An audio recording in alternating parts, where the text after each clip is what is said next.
पुष्पा, मी तुला 20,000 रुपये दिले होते, ते आणून दे ना, मला एक काम आहे. 20,000 रुपयामधून फक्त आता 5,000 वाचले आहे, पण त्याचंही मला काम आहे. ठीक आहे. मी ना एवढे 15,000 रुपये खर्च केले, पण यांना माझ्यासोबत काही भांडण नाही केलं. आश्चर्य आहे. तेव्हाची यांच्या तोंडासमोर बसली आहे नवीन हेअरस्टाईल करून, पण यांचं लक्षही नाही माझ्याकडे. थांब आता विचारतो त्यांनी. अवा, हां बोल ना पुष्पा. पण मला आता एक काम आठवलं, मी विचार करत आहे, ते करून येऊन जातो. येतो मी थोड्या वेळात.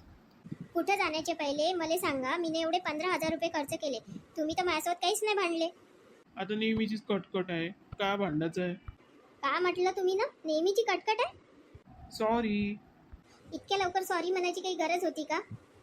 आता काही भांडणामध्ये मजा येत होती, पण तुम्हाला आहे ना, मला खुशी होत असेल ना, तर ते पाहिलं नाही होत. असं का केलं मी? सॉरीच तर म्हटलं. कायले म्हटलं तर सॉरी. आता दिवसभर मला बरं नाही वाटत, मी भांडली नाही म्हणून तुमच्यासोबत. एक तर मी एवढी हेअरस्टाईल बनवली, तुमचं लक्ष नाही माझ्याकडे.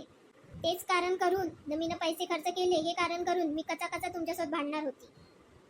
आता भांडून घे ना तर. आता मी म्हटल्यावर तर पटकन म्हणा का आता भांडून घे म्हणून. मग अशी भांडायला काय झालं होतं तुम्हाला? सॉरी पुष्पा. आता पुन्हा पुन्हा सॉरी सॉरी म्हणून मला चीड नका ना तुम्ही. तेव्हाची म्हणून राहिली का भांडण करा माझ्यासोबत, मला बिलकुल बरं नाही वाटून राहिलं, पण तुम्ही भांडणार नाही. आजकाल तर माझ्या ऐकणं तुम्ही ना बंदच करून दिलं आहे. पुष्पा, मला तुझी खरंच खूप भीती वाटते. म्हणजे तुम्हाला मनाचं काय का मला भावून भीती वाटते तुम्हाला?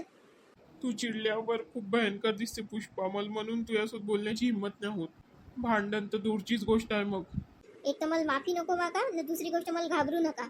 मी जशी कचा कचा भांडतो ना तसंच भांडा. नाही रे बाबा, मी चाललो. माई बिलकुल हिंमत नाही तुझ्यासोबत भांडण करण्याची. असे कसे जाण तुम्ही? मी पण तुमच्या मागं मागं येतो ना भांडतो.